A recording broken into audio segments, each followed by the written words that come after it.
Welcome to Unique History Channel. Today we'll be reading from Canada and the British Empire, and we'll be reading the creation of the Dominion of Canada from 1860 to 1901. In 1860, the Prince of Wales made the first official royal tour to the British North American colonies. In 1901, his son, the Duke of Cornwall, made an even lengthier official tour across the Dominion of Canada. Much had obviously changed with the intervening years. The scattered British North American colonies, with the exception of Newfoundland, joined in a federal union. The vast areas of the West, previously under the control of the Hudson's Bay Company, had been acquired by the new Dominion, and opposition to the federal expansion from the quote-unquote indigenous peoples had been largely subdued for the time being. One new province, Manitoba, had been created, and two others, Saskatchewan and Alberta, were rapidly taking shape. By 1901, British Columbia was connected to the rest of Canada by the Canadian Pacific Railway, or the CPR. Canada had grown slowly, but its population had still climbed from 3.1 million in 1861 to 5.3 million in 1901, and the flow of out-migration to the United States had been partly stemmed by the program of the tariff protection introduced by the Conservative government in 1879.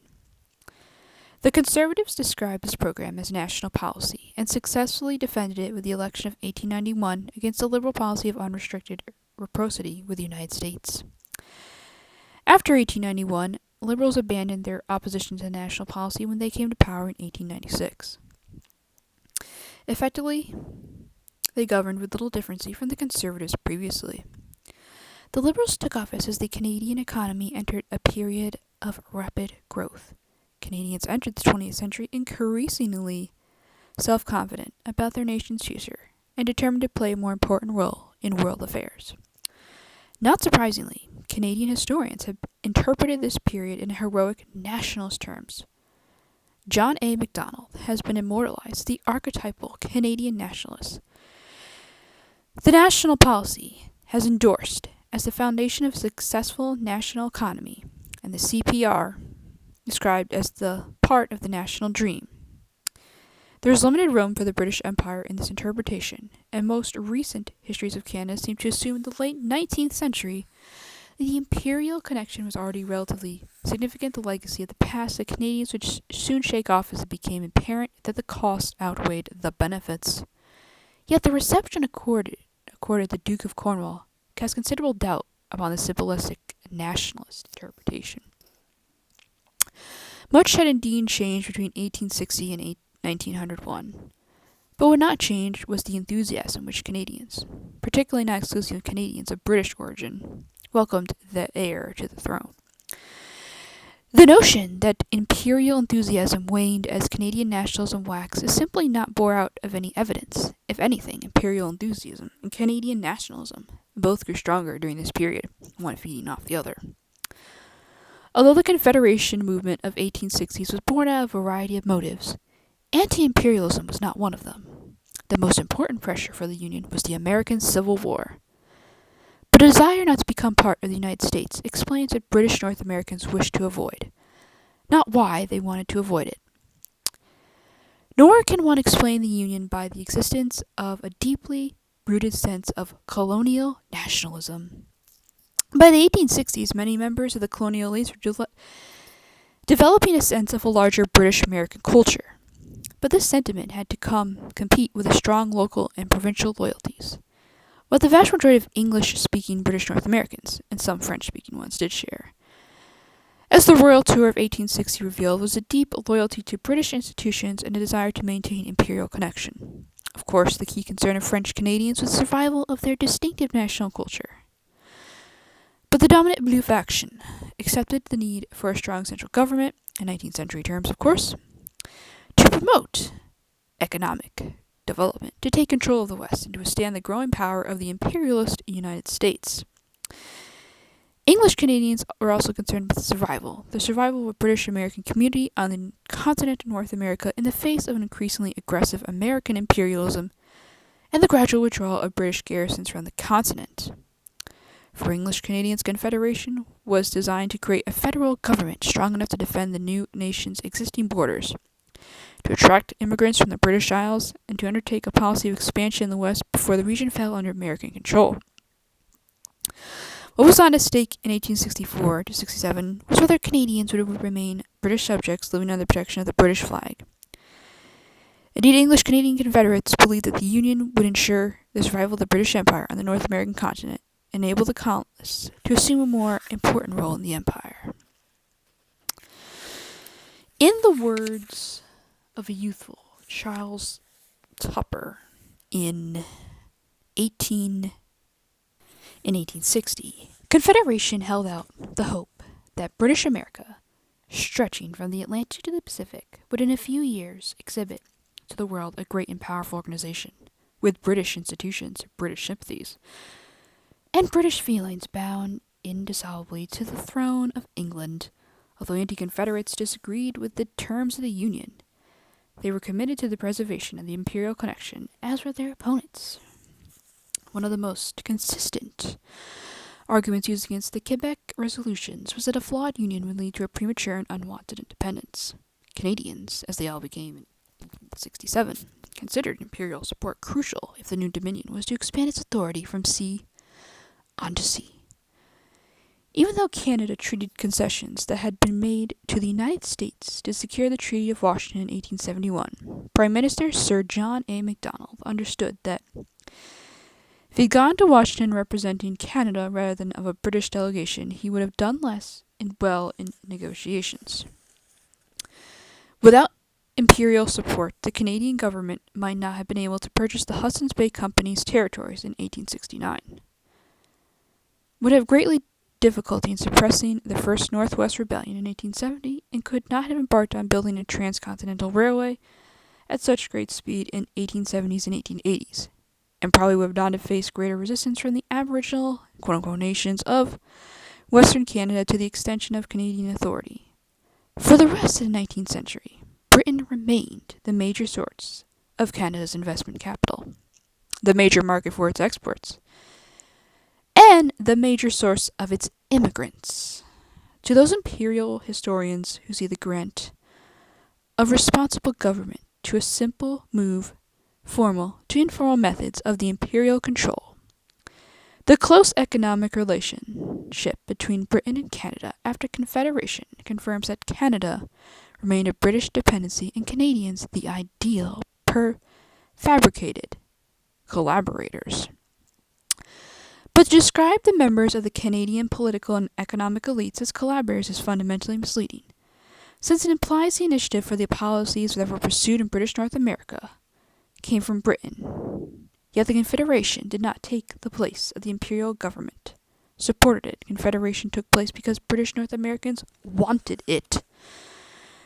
The Imperial government could have made union impossible by opposing Confederation. It could not create a union that the colonists did not want. At the London delegation of 1866, the British government was able to persuade colonial delegates to make some minor attachments to the scheme of union in the British North America Act, which essentially made in Canada rubber stamped by the Imperial Parliament. Canada did not purchase the Hudson's Bay Company's territories, and it did not build the Canadian Pacific Railway at the behest of the British government or of the British capitalists, but because Canada had its own imperial dream. Even before Confederation, the British North American colonies were already functioning under a system of responsible government that left the imperial authorities with little real influence in their internal affairs. The right to veto colonial legislation had largely been abandoned long before the Colonial Laws Redility Act of 1865 established that self-governing colonies had the right to pass repugnant laws to the laws of the United Kingdom. In theory, the Parliament of the United Kingdom could pass legislation affecting the British North American colonies. In practice, it had been long accepted this was the power that can be used in emergency, and after 1867, it was inconceivable that the Parliament of the United Kingdom would pass any act dealing with the domestic affairs of Canada without the consent of the Canadian Parliament. Although in certain areas, such as the terms upon which money could be borrowed in London, the Imperial government and metropolitan capitalists could establish the rules of the game. Even in these cases, there was a process of constant negotiation, and the Canadians determined the rules in which British investors in Canada, British exporters to Canada, and British immigrants had to follow. In 1879, the national policy aroused nearly as much anger among British manufacturers as the first colonial protective tariffs in 1858-1859, but fewer formal protests because the right of the colonials to design their own tariffs had been conceded. British capital, British technology, and British immigrants were welcomed because they brought the benefits to Canadians in the form of a transportation infrastructure, plants that employed Canadian labor, a rise in standard of living, an increasingly dynamic Canadian middle class. The benefits to Canada of these transfers far outweigh the advantages to Britain. Indeed, part of the reason why Canadians were able to focus their resources on programs of internal development was their defense costs were marginal, so as long as they lived under the protection umbrella of the British Empire. Central to the ways Canadians viewed the imperial connection was the belief that communities of Britons overseas had inherent right to self-government. Of course, Canadians recognized there was an inequality in status between the Parliament of the United Kingdom and the Parliament of Canada, though it was an inequality they believed would diminish over time as Canada grew in population and wealth. In the meantime, they were prepared to leave the conduct of foreign policy and the responsibility for the imperial defense in the hands of the imperial government. But the Canadian government did seek a voice in the negotiation of the imperial treaties affecting Canada by creating the position of High Commissioner in 1880 and appointing a series of powerful and influential politicians to the post. Recognizing the growing importance of the self-governing colonies, the British government began to hold periodic conferences. Though the British government set the agenda at these conferences, it could not coerce the colonies into adopting policies they did not want. And at the end of the first colonial conference in 1887, while the Australians were persuaded to make the annual contribution to the Royal Navy, Canadians were not. In 1897, the Colonial Secretary Joseph Chamberlain took advantage of Queen Victoria's Golden Jubilee to hold a conference to discuss the ways of creating stronger imperial institutions. From Chamberlain's perspective, the results were disappointing. The Canadian Prime Minister, Sir Wilfrid Laurier, vetoed any new imperial structures and agreed that conferences might be held on an ad hoc basis as need arose. Some Canadians were discontented with Canada's subordinate status within the imperial system. A few were even prepared to advocate that Canada should be an independent nation, but the operative word is few. Even in French Canada, there was a considerable sympathy for the British Empire. Particularly among the conservative Catholic elite that dominated French Canadian politics. Though disillusioned by the South African War, most French Canadian nationalists remained content with the status quo antebellum. In English Canada, there was a small Republican movement, but its spiritual leader, Goldwin Smith, and indeed many of his followers were recent migrants from the United Kingdom. Their Republican was yet another British import. Among native-born Canadians of British ancestry, Republicanism attracted scant support because it was associated with annexation to the United States. Many Canadians did not want reciprocity with the United States, even unrestricted reciprocity if that's all they could get.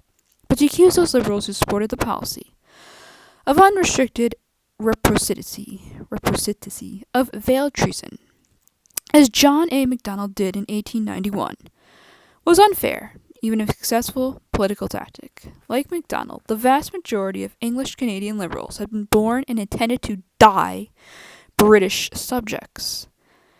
In the first Liberal budget of 1897, the Liberals sought to remove any doubts from their loyalty by introducing a form of imperial preference on British imports. More appalling than independence to English Canadians was the goal of the closer union of the United Kingdom. How many is difficult to establish since imperial federation was a vague concept with a variety of meanings. Canadian membership in the Imperial Federation League was never large, a few hundred at its peak. Those did support form of Imperial Federation used to be seen in Canadian historiography as bad Canadians, insufficiently committed to the creation of a Canadian nation-state, and condemned for their obsequious deference to imperial authority and British culture. Carl Berger's The Sense of Power destroyed this stereotype, arguing that Canadian imperialists were also Canadian nationalists. Berger's book unleashed a debate that has continued to the present whether Canadian imperialists really could be considered authentic Canadian nationalists. In the end, it is bound to be a barren debate because it assumed as essential Canadian national identity. But collective identities are never coherent and they evolve and change over time. Canadian nationalism today takes a variety of forms, but none of those forms bear much relationship to the form they took over a century ago. I wonder why. In any event, it has been always misleading to exaggerate the differences between the Imperial Federationists and their opponents.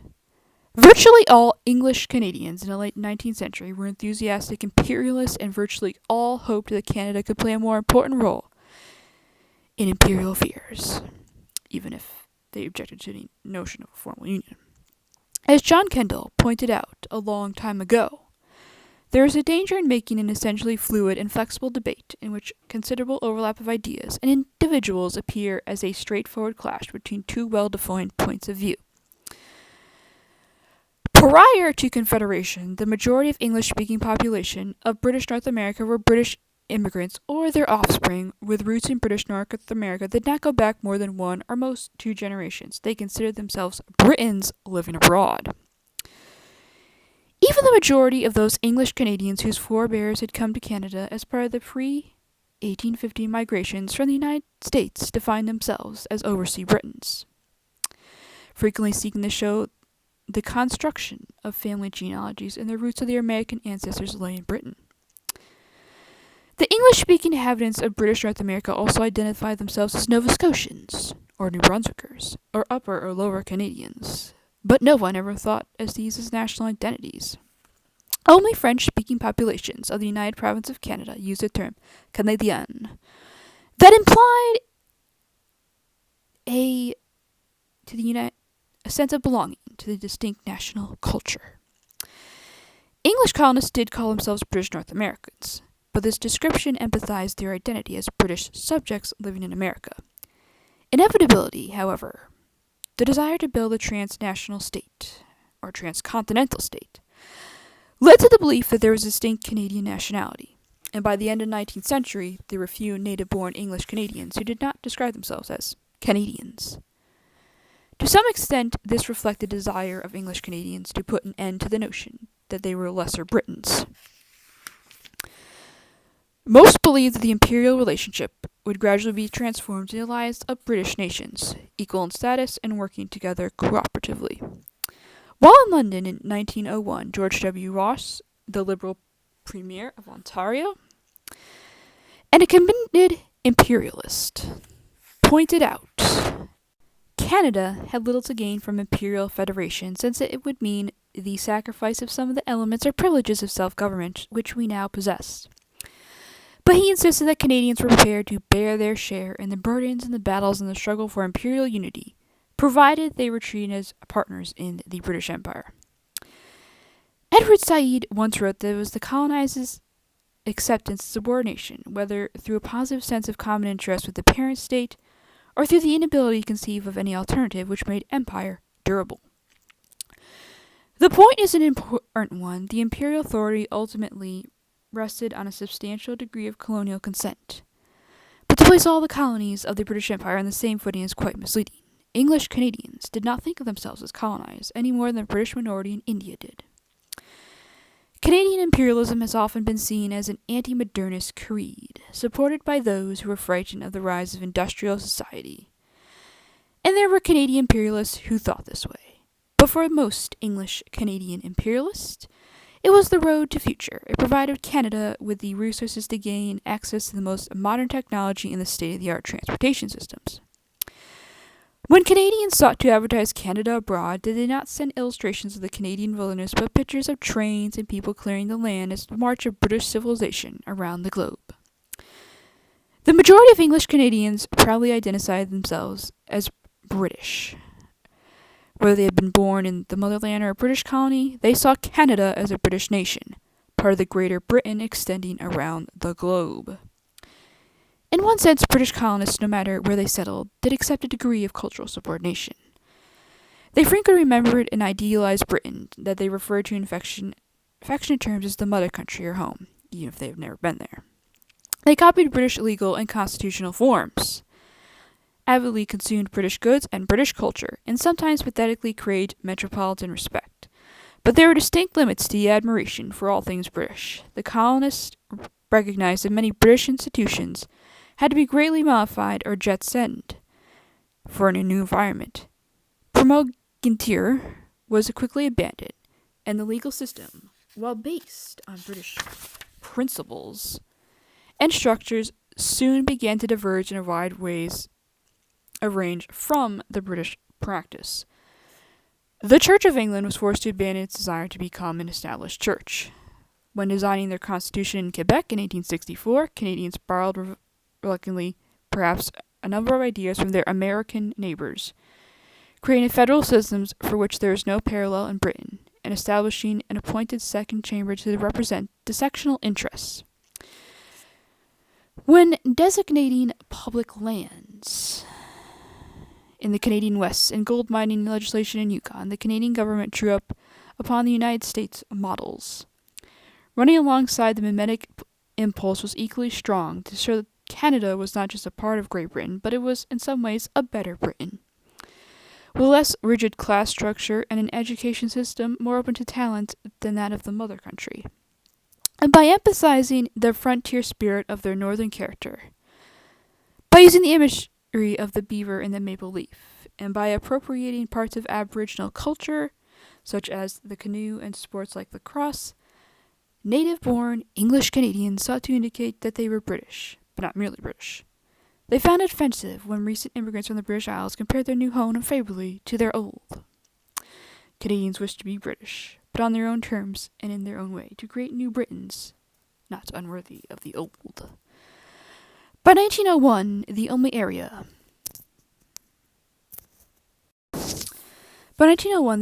policy still in the hands of the Imperial government was foreign policy, but even here the British government could not compel Canada to contribute men or money to support decisions it took. Although the whole empire was theoretically at war when Britain was at war, Canada did not have to participate in the crisis of Sudan in 1884 showed, when Macdonald refused to send Canadian troops to assist the rescue of General Gordon. Indeed, the first 3 decades of Confederation, Canadians were unlikely to give their consent to participate in external wars since they were engaged in their own imperial war against the quote-unquote indigenous quote-unquote peoples of Western Canada. From the Canadian perspective, Western expansion would have added more to the wealthy empire than expansion into Africa, and the Canadian Pacific Railway was much more of an imperial highway as any of the railroads built in India. In the first stage of Western expansion, the government in Canada needed imperial troops to curb the resistance at Red River from 1869 to 1870. The Métis, descendants of mixed marriages between French and British fur traders and indigenous women, out of the weakness of the Canadian government was forced to concede many of the Métis demands. But in 1873, the Northwest Mounted Police, a paramilitary force loosely modeled upon the Royal Irish Constabulary, was created to assert Canadian authority in the West. Even though many of the officers and men were recruited in Britain, the Mounties quickly became stuff to legend in English Canada, and in 1897, a small delegation of Mounties accompanied by the much larger militia cadet sent to represent Canada at Queen Victoria's Diamond Jubilee. There were complaints that Canadian militia were not easily recognized as identically Canadian. Ironically, the West largely pacified by 1900, there were discussions in Ottawa over a federal police force was still necessary. And it was only publicity that generated by the Mounties' participation in the South African War, which saved them from extinction and turned them into the Royal Northwest Mounted Police. And increasingly, the RNWMP represented Canada at coronations, royal weddings, and other imperial ceremonies in London. The NWMP arrived in the West just at the moment when resistance from Canada's quote-unquote Indigenous people was undermined by the disappearance of the buffalo. Reluctantly, the Native leadership agreed to a series of one-sided treaties surrounding their quote-unquote Aboriginal title for food and supplies, and the Mounties were able to contain a small number of Native people who refused to sign a treaty. However, when a second Métis rebellion broke out in the Northwest, in 1885, the Canadian government was forced to call upon the Canadian Militia, which traveled out west on the CPR to defeat the rebels at Batoche. This was Canada's first national war, for the rebellion had brought together men from across Canada in defense of the Canadian state. When the Northwest Field Force returned from the campaign, they were given a rapturous welcome across Canada. Canadian historians now prefer to interpret the 1885 rebellion as a civil war, but that was not how it was seen at the time. English Canadians and initially French Canadians viewed the Métis as an Aboriginal other. English Canadian newspapers compared the Canadian campaign against Imperial to the recent British campaigns in Egypt and Sudan. In the House of Commons, MacDonald even described Louis Riel as a kind of half-breed Mahdi. Not only do such references show that Canadians believed they were doing their bit as empire builders in Western Canada, but also to destroy the myth that Canadians lacked interest in the wider empire. This was a myth in 1854 when the government of the United Province of Canada allowed an Imperial regiment to be recruited in the Upper Canada for Crimea. It was a myth in 1857 for Canadian newspapers full of reports of the atrocities committed during the Indian Mutiny and the heroism of the British troops. It was also a myth in 1884. Even though MacDonald was not prepared to send Canadian troops to assist in the rescue of General Gordon, there could have been a few Canadians who did not know how Gordon died, and did not blame Mahdi, and probably Gladstone, for his death. English Canadians took pride in British victories over the lesser breeds in Africa and Asia, and even Dominion Day celebrations usually had an imperial one. The celebrations in St. John, New Brunswick, on July 1st, 1899, include a reenactment of the taking of Omdurman. In the place British and North Americans have won in history, Henry J. Morgan pointed out that the first soldier to win a Victoria Cross had been a boy from Toronto killed in the charge of the Light Brigade. And his Canadians in the Imperial Navy and military service abroad, 1891, J. Hampden Burnham listed with pride a substantial number of Canadians who held high rank in the Imperial Army and Navy, many of them products of the Royal Military College at Kingston. There were many Canadians who achieved no greater fame, but those exploited were followed by relatives, friends, and neighbors in the communities they left behind. Canadians drew no distinction between those who served in the Empire and abroad. Veterans of the Fenian Raids and the Northwest Rebellion marched alongside veterans of the Crimean War and the Indian Mutiny in Decoration Day ceremonies held annually in a number of Canadian cities by the 1890s. And after 1900, they would join by an even larger number of Canadian veterans at the South African War, who would meet annually to celebrate Paardeberg Day. There were not only Canadians to serve in the Empire overseas. Canadian churches were caught up in missionary enthusiasm that swept the Anglo-American world in the last 19th century. It is simplistic to describe missionaries as agents of the imperial government, but missionaries did believe the empire was a force in promoting British culture and Christian civilization, and defended their mission in imperial terms. The first Canadian missions were among Canada's quote-unquote indigenous peoples, but the Canadian churches began to send missionaries in 1840s. Confederation enabled the Canadian churches to organize more effectively, and by 1900s all of them had substantial missions overseas. In numerous Canadian churches, both Catholic and Protestant, funds were raised to support missionary activities, and sermons were preached extolling the sacrifices made by missionaries in the field. Missionary accounts became popular reading. Some missionaries became martyrs, and others returned to receive honorary degrees and to play an active and important part in Canadian society. Canadian missionaries who had served in southern Africa helped to drum up anti-Boer sentiment and enthusiasm for Canadian participation in the South African War. Though most missionaries were male, women were active in organizing the bake sales and harvest suppers that raised funds to support missionary and overseas activities in the 1870 the Baptists in Casino, Nova Scotia, formed the first separate women's organization to promote overseas missions. Women in other Protestant churches followed, and women's denominational missionary societies formed by the largest women's organization right up to the First World War. Perhaps not all missionaries and their supporters would have agreed with the Presbyterian missionary Dr. Maggie O'Hara, who declared that the Enduring Grace enthusiasts were the Presbyterian Church, Queen's University, and the British Empire. But missionary activity overseas brought to hundreds of thousands of Canadian men and women was the reality of belonging to a global empire and strengthened their belief that the empire was doing God's work at both home and abroad. Although Confederation accelerated the creation of denominational churches, there were few in the national scope and that defined themselves as Canadian terms. Protestant churches and the Irish Catholic churches in English Canada continued to recruit ministers in Britain and maintained close ties with the mother churches in Britain. A ready stream of Canadian clerics made their way across the Atlantic to attend synods or visit the birthplace of their denomination. They were not alone. During the 19th century, the Atlantic was shrinking as steamships made the passage faster ever and cheaper and safer. A growing number of immigrants were able to return home temporarily to visit the families and friends they had left behind, and the immigrants' children came to visit the homeland they had heard so much about, the branches of the family whom they had never met.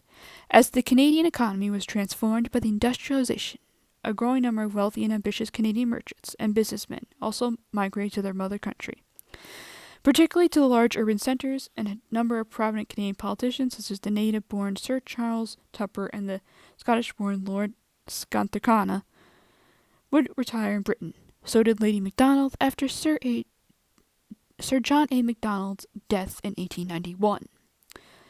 Other Canadians were attracted by the cultural opportunities, particularly in the metropolis. The Canadian-born Emma L. Bainey sang frequently at Covent Garden, and Canadian-born exotic dancer Maud Allen was well known to a slightly different audience. Some British immigrants returned because Canada had not lived up to their hopes, or out of simple homesickness. Others crossed the Atlantic repeatedly in search of better opportunities.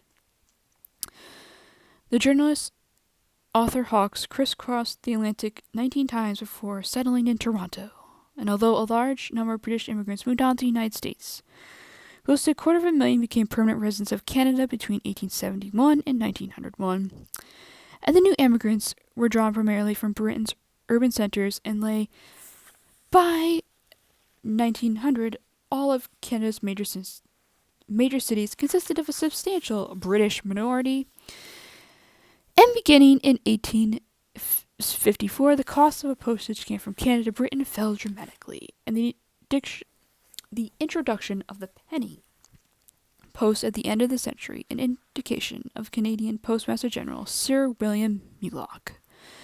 An increasing literacy on both sides of the Atlantic meant that it was easier than in the past for immigrants to maintain a contact with family back in Britain. By the late 19th century, the British government had abandoned any direct involvement in promoting emigration, although in 1886 it did establish an immigrant information office to encourage the consideration to migration to the British colonies overseas. The Canadian government contributed by subsidizing a flood of propaganda that downplayed the difficulties facing immigrants and emphasizes Canada's Britishness. The British North American colonies had been represented individually at the Crystal Palace exhibition in London in 1851, and at the International exhibition in 1862, but Canada was especially well represented at the Colonial and Indian exhibition of 1886. The Canadian government contributed $300,000 and arranged for 17,000 Canadian exhibits. Most of the exhibits were of Canadian agricultural produce, timber products, minerals, manufactured goods, designed to show that Canada was a land of abundance and promise. Canadian scientists and engineers frequently belonged to the British Association for the Advancement of Science, which held its annual meeting in Toronto in 1897. A small number of Canadians went to Britain for their education at Oxford, Cambridge, or Edinburgh, and Canadian schools, particularly private schools and universities, continued to recruit their staff in Britain. A substantial number of Canadian journalists began their careers in Britain, and a number who began their careers in Canada would end up working in Britain. After the completion of the transatlantic cable, Canadian newspapers could draw more easily upon the British papers for their international stories. Of course, they also drew information from American sources, but even at a compulsory glance, the editorial pages reveals that most Canadian newspapers in 1901 would promote a British-Canadian sense of identity and shape their reports accordingly. British culture also crossed the Atlantic. Britons at home and abroad not only sang from the same hymn books but the same popular songs. The 1887 and 1897 Silver and Diamond Jubilee celebrations spawned a host of music hall songs that became popular across Canada, and British composers like Sir Alexander Campbell became popular across Canada and Britain. Toured Canada to promote their sales of their compositions. There were not a military or brass band in English Canada did not know Soldiers of the Queen or in the British Grenadiers. Many organists in Canada had trained in Britain, including Dr. Charles Harris, who immigrated to Ottawa in 1880 and organized choir, tours, festivals, and concerts, making music, according to the London Times, an effective link of empire. During the late 19th century, literate Canadians, especially English Canadians, were literate, read Dickens, Scott, Tennyson, and Shakespeare. They also read Richard Haggard's adventure stories, Arthur Conan Doyle's mystery stories, and Rudyard Kipling's poetry, all of which contained thinly disguised imperial message. American culture was also growing stronger in Canada, and Canadians were more likely to go to live performances of American vaudeville and American circuses than to see the touring British actors like Henry Irving. English Canadians believed the national literature should be patriotic, and in cultural affairs, the nationhood would only be achieved by transplanting the most admirable traditions of the old world to the new. The history, the literature, and the poetry young Canadians studied in school were largely British, although with a substantial portion of works written by Canadians who drew upon British models. And by the late century, Canadians were also engaged in recovering their own history. Local historical societies flourished, and a host of publications poured out, all of them extolling Canada's past and future as a British nation. Good Lord. The first Canadian club was founded in 1894, and branches quickly spread across the country. But while the Canadian clubs were concerned to develop Canadian symbols, history, and literature, they also affirmed preservation and the Imperial connection. Across the country, efforts were made to commemorate British Canada's heroes, both old and new. The exploits of Imperial heroes like Nelson, Wellington, and Livingston were well known in Canada and in Britain. But Canadians also wanted to commemorate the heroes of the War of 1812-14, Sir Isaac Brock, Sir John Harvey, Laura Secord, and even Tecumseh. Shortly after his death, the first major monument, Sir John A. Macdonald, were unveiled in both Westminster Abbey and in Canada. Who and what was commemorated varied from region to region. Naturally, Wolfe took pride among the English Canadians living in Quebec, and Ontario was the emphasis placed in defense of Canada during the War of 1812 and the rebellions of 1837. Both in Ontario and New Brunswick, there was a revival of interest in commemorating the arrival and sacrifices of the Loyalists in defense of the provinces against the Fenians in the 1860s. In Nova Scotia was the war at sea in 1812 to 1814 that was remembered, but everything except in French Canada was the emphasis on the pride the Canadians had taken in the imperial past. Many historical societies had very clear missionary objectives. The Women's Canadian Historical Society of Toronto, formed in 1895, was designed to foster knowledge of Canadian history among those belonging to other nationalities who would make their homes in Canadian soil and thus become citizens of the British Empire. Clementa Feston used the Ontario Historical Society as a base. She launched a campaign that made Empire Day a national holiday. Much of this activity was orchestrated by conservative upper-class women, but many women involved promoting Canadian history, like Anne Corzon and Matilda Edgar, were also members of the National Council of Women and promoters of women's rights.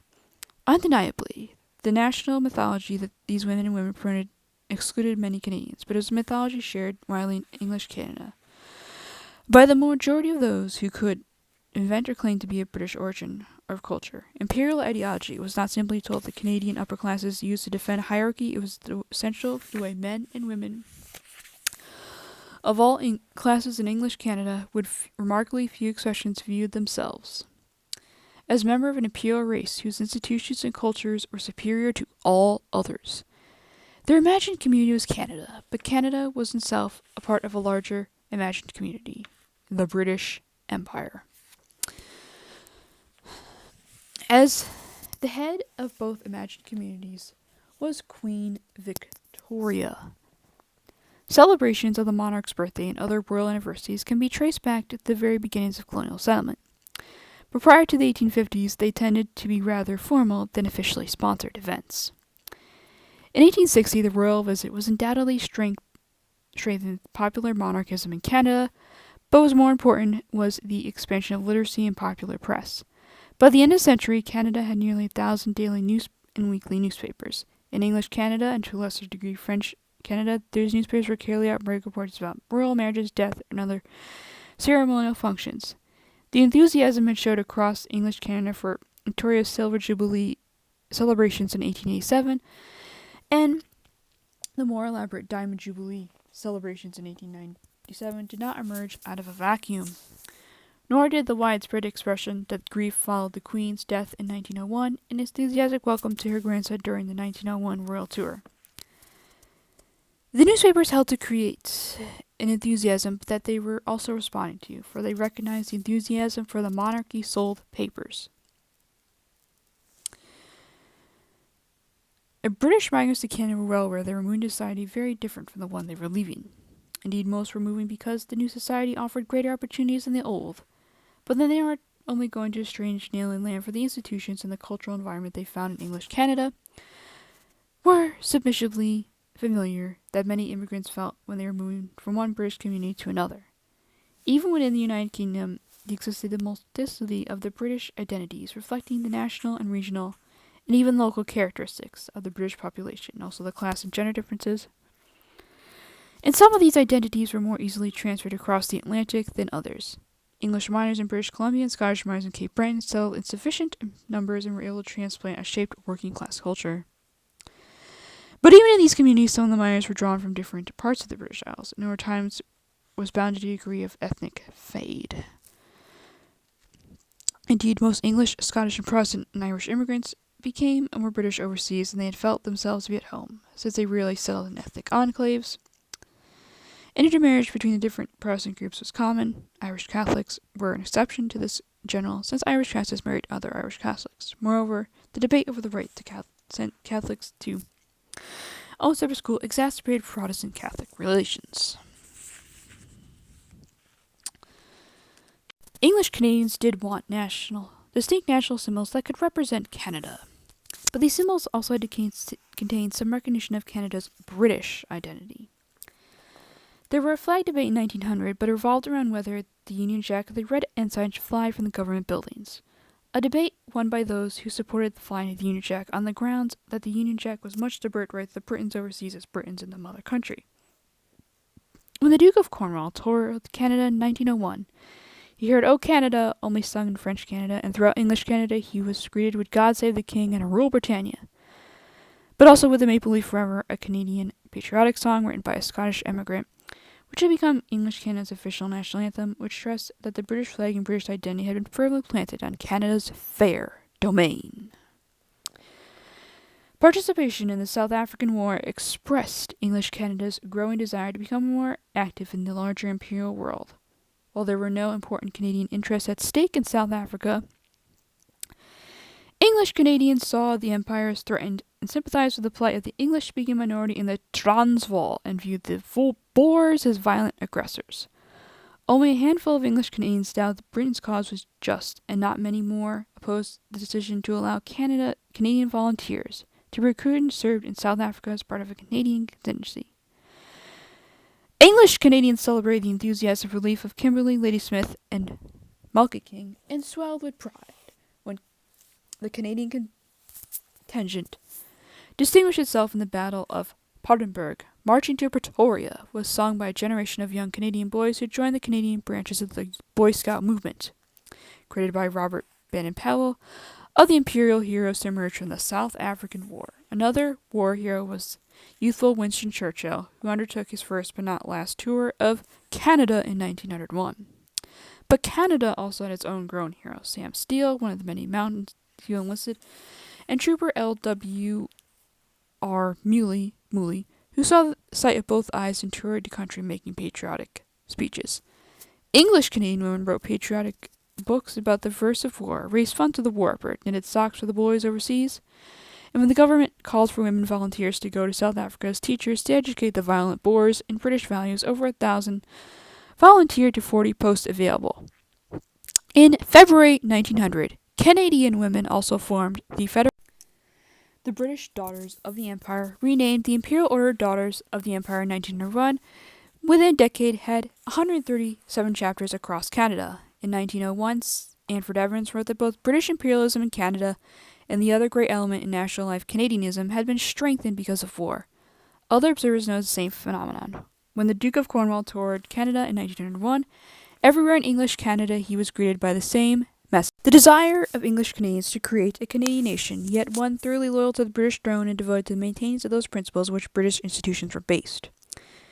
In the 1860s, English Canadian enthusiasm for the Empire may have been tied to the sense of security on the continent dominated by the United States. But by 1901, the American-Canadian boundary had been firmly established, except in Alaska. And the notion that English Canadians and Americans shared the same Anglo-Saxon racial heritage was popular on both sides of the border.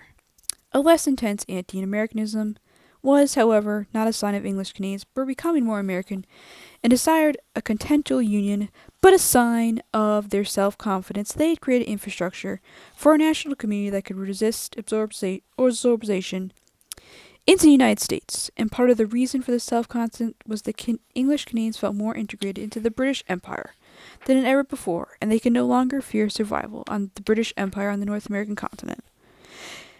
On Dominion Day in 1891, John Schultz pointed out the two pictures, garlanded with the maple leaves, on his one of the Queen and the other of the Fathers of the Confederation. For Schultz, the picture of the Queen symbolizes the Canadians were the heirs equally of those who live in the British Isles and of the glory and traditions of the British Empire. But the picture of the Fathers of the Confederation symbolized that Canadians also had a national identity within the Empire that they were equally determined to preserve. And by 1901 could still find Canadians believe you could not have two nations in one nation. And if the British Empire is to be one nation, we cannot talk of Canadian nationality or South African nationality.